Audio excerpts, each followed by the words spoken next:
मैं अमीन अहमद। बच्चों, आज आपके सामने फिर एक नया क्वेश्चन लेकर के उपस्थित हूँ। हमारी सीरीज चल रही है ये स्मॉल ऑब्जेक्ट की, जिसमें अब तक हम 9 वीडियो बना चुके हैं। आज हमारी 10वीं वीडियो है और आज हम कैलकुलेशन करेंगे, ये एस्टिमेट करेंगे ऑफ ए वाल जो 100 मीटर लंबी है। और ये वाल ऑर्डिनरी वाल ना हो करके ये वाल है पुश्ता वाल। पुश्ता वाल क्या होती है? जब एक तरफ बहुत ज़्यादा ऊंचाई हिल हो और दूसरी तरफ खाई हो, तो जब वहाँ पर रोड बनाई जाती है तो उस रोड को रोकने के लिए हम साइड में उसको पुश्ता वाल लगाते हैं, उसको कहते हैं पुश्ता। तो एक वाल है पुश्ता वाल जो 100 मीटर लंबी बनाई जानी है और जिसका सेक्शन ये हमने दिखाया हुआ है। तो ये आज जैसा कि आप देख रहे हैं, इसमें यहाँ पर ग्राउंड लेवल ये दिखाया हुआ है GL। इसके ऊपर 1 2 3 4 फुटिंग है और ये 1 फुटिंग इसके नीचे है। इसका मतलब है कि इस वाल की कैलकुलेशन करने के लिए हम फुटिंग वाइज कैलकुलेशन करेंगे, जिस तरह से फाउंडेशन में फुटिंग की करते हैं। फ़र्क इसमें सिर्फ इतना है कि इसमें ऑफसेट एक तरफ है, वन साइड ऑफसेट है, दूसरी तरफ नहीं है। लिहाजा ये क्वेश्चन इस तरीके से है, estimate the quantities of material required।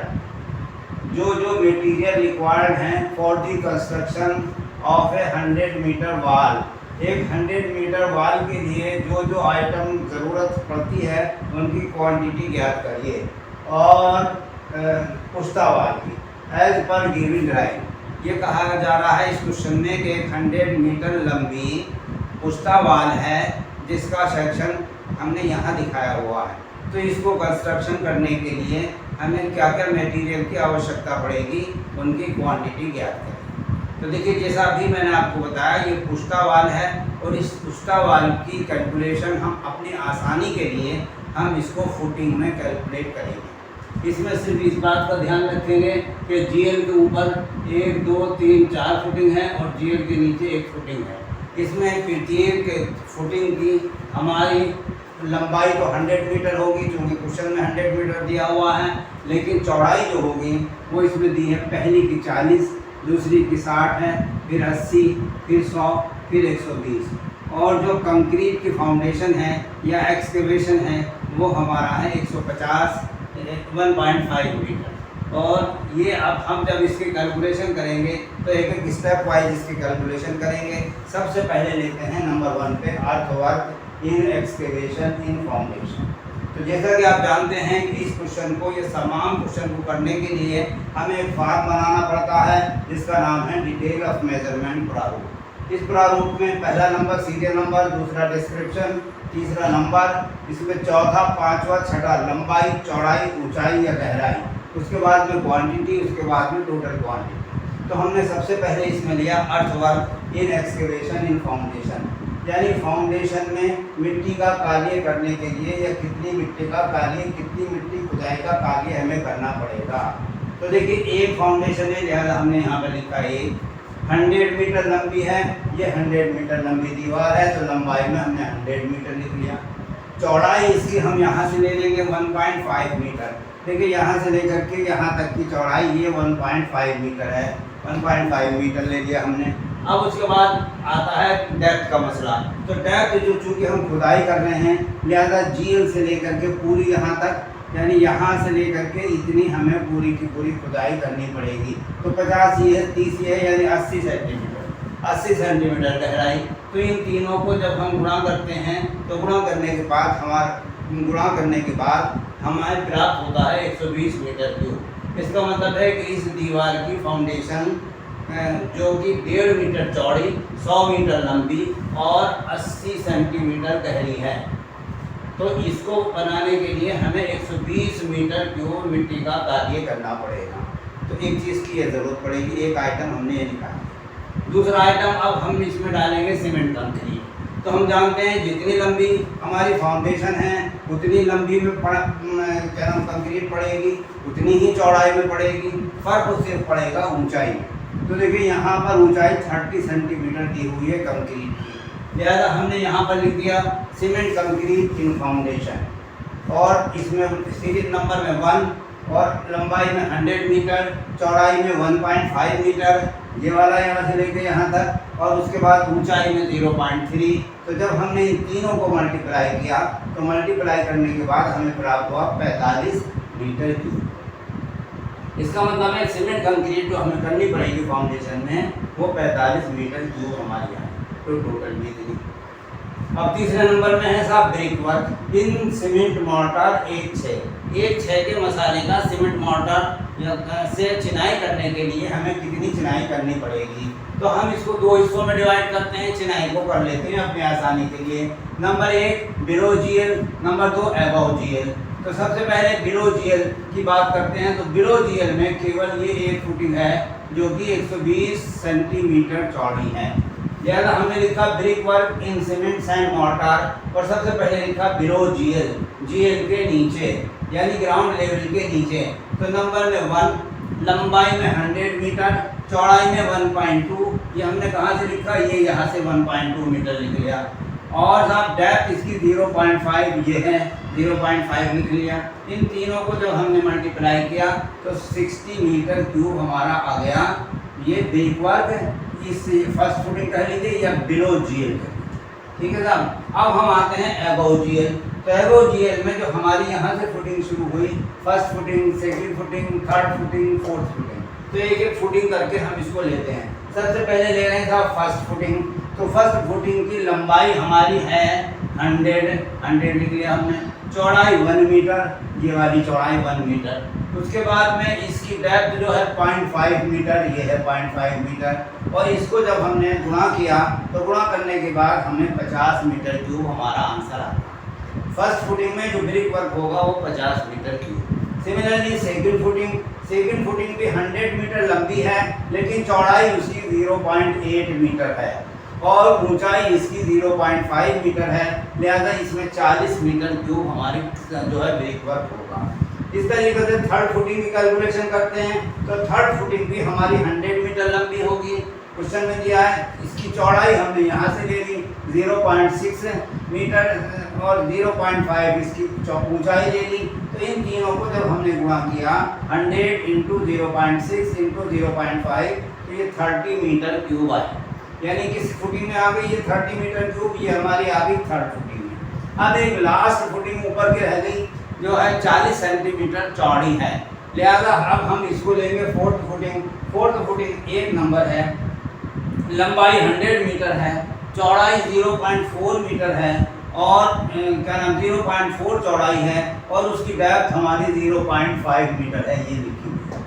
तो 0.5 ले लिया। जब इन तीनों को मल्टीप्लाई किया तो ये आया था 20 मीटर क्यूब। इस तरीके से हमने first footing, second footing, third footing, fourth footing, चारों फुटिंग का ब्रेक वर्क निकाल लिया below GL, sorry above GL. Below GL तो एक था और ये 4 1 2 3 4 ये चारों की चारों अबव जीएल हैं। लिहाजा हमने इन चारों का सम कर दिया और सम करने के बाद ये आया 140 मीटर क्यूब। यानी अबव जीएल जो हमें काम, बिलो जीएल जो हमें काम करना है वो 60 मीटर क्यूब और अबव जीएल जो काम करना है वो 140 मीटर क्यूब हमारा ब्रेक वर्क आ गया। इस तरीके से जैसे अभी मैंने बताया था इस ब्रेक वर्क को हमने दो हिस्सों में डिवाइड किया, एक अबव जीएल और दूसरा बिलो जीएल। ठीक है साहब। तो बिलो जीएल एक फुटिंग है, एक की हमने कैलकुलेशन कर दी और अबव जीएल हमारी 1 2 3 4 फुटिंग थी। तो चारों की हमने अलग अलग कैलकुलेशन कर ली और इन चारों का फिर सम कर दिया 140 मीटर क्यूब आ गई। अब आप कहेंगे ये दोनों अलग अलग हमने क्यों कैलकुलेट की? ये दोनों हमने अलग अलग इसलिए कैलकुलेट की कि इनका रेट भिन्न भिन्न हो सकता है, इनका मसाले का रेशियो या प्रोपोर्शन भिन्न भिन्न हो सकता है। लिहाजा इनको अलग, अगर एक है तो आप एक साथ इसकी कैलकुलेशन भी कर सकते हैं। Okay. Number 4 12 millimetre cement plaster 1/4 का। तो सबसे पहले हमें 12 mm की थिकनेस का सीमेंट प्लास्टर कराना है। तो सबसे पहले हम लिखते हैं इनसाइड, अंदर की तरफ 100 मीटर लंबाई में है और 2 मीटर इसकी ऊंचाई है। कैसे हो जाएगी 2 मीटर साहब? अंदर की तरफ 50 50 50 और 50, 5 10 15 20। इसका मतलब ये 2 मीटर इसकी हमने ऊंचाई ले ली अंदर की तरफ और इसको जब 100 से गुणा किया तो ये 200 मीटर क्यूब, 200 मीटर स्क्वायर हमारा प्लास्टर आ गया अंदर की तरफ। अब बाहर की तरफ, इस तरफ बाहर की तरफ अब हम सीमेंट प्लास्टर करते हैं, लेकिन यहाँ हमने लिखा है 20 सेंटीमीटर बिलो जीएल। बाहर की तरफ जो हम प्लास्टर करेंगे वो 20 सेंटीमीटर जीएल से नीचे तक करेंगे। इसका मतलब ये हुआ कि यहाँ से इसे जोड़ेंगे चारों को, 5, 10, 15, 20 और 20 सेंटीमीटर और लेंगे, यानी 2.2 मीटर हमारी हो गई इसकी ऊंचाई। किसकी हो गई ऊंचाई 2.2 मीटर? ये हो गया साहब आपका outside plaster 20 centimetre below GL, 100 metre लंबाई में, चौड़ाई में कुछ नहीं और ऊंचाई में 2.2 मीटर। तो इस तरीके से 220 मीटर स्क्वायर ये आ गया हमारा क्वांटिटी ऑफ द प्लास्टर। और ये आ गया साहब हमारा क्या नाम इसका आ गया आउटसाइड। ठीक है साहब, इनसाइड हमने निकाल लिया, आउटसाइड निकाल लिया। अब इसमें एक चीज और रह जाती है टॉप। टॉप पर हमें प्लास्टर करना होगा। देखिए एक ये टॉप है, एक ये टॉप है, एक ये है, एक ये है, एक ये। लिहाजा हम इनको सबको एक साथ जोड़ लेते हैं। 40 सेंटीमीटर ये हुआ, प्लस 20 सेंटीमीटर 60, प्लस 20 80, 80 और प्लस 20 100, 100 और 20 120, यानी टोटल जो इसकी चौड़ाई हो गई वो 120 हो गई। ये हमने लिख दिया है 40 plus 20 plus 20 plus 20 plus 20 equal to 120। लिहाजा इस टॉप पर प्लास्टर करने के लिए 100 मीटर लंबाई में, चौड़ाई में हो जाएगा 1.20 मीटर, ऊंचाई इसकी कुछ नहीं आएगी, लिहाजा 120 मीटर स्क्वायर। लिहाजा ये 3 स्टेप में हमारा प्लास्टर आया। ये आ गया हमारा इनसाइड और ये आउटसाइड और ये आ गया टॉप में। इन तीनों को हमने सम कर लिया और जोड़ने के बाद ये आ गया 540 मीटर स्क्वायर। तो इस तरीके से आपने समझा कि एक छोटा सा सवाल है, ये पुष्टा वाल हमें बनानी थी। दोबारा से समझ लीजिए, शॉर्ट में समझाता हूँ। 100 मीटर लंबी एक पुष्टा वाल बनानी है ड्राइंग के अनुसार। अपने आसानी के लिए हमने अपनी ड्राइंग को देखा और ड्राइंग को देखने के बाद हमने इसको स्टेप में या इसको फुटिंग में कैलकुलेट करने किया। तो सबसे पहले हमने अर्थवर्ग निकाला।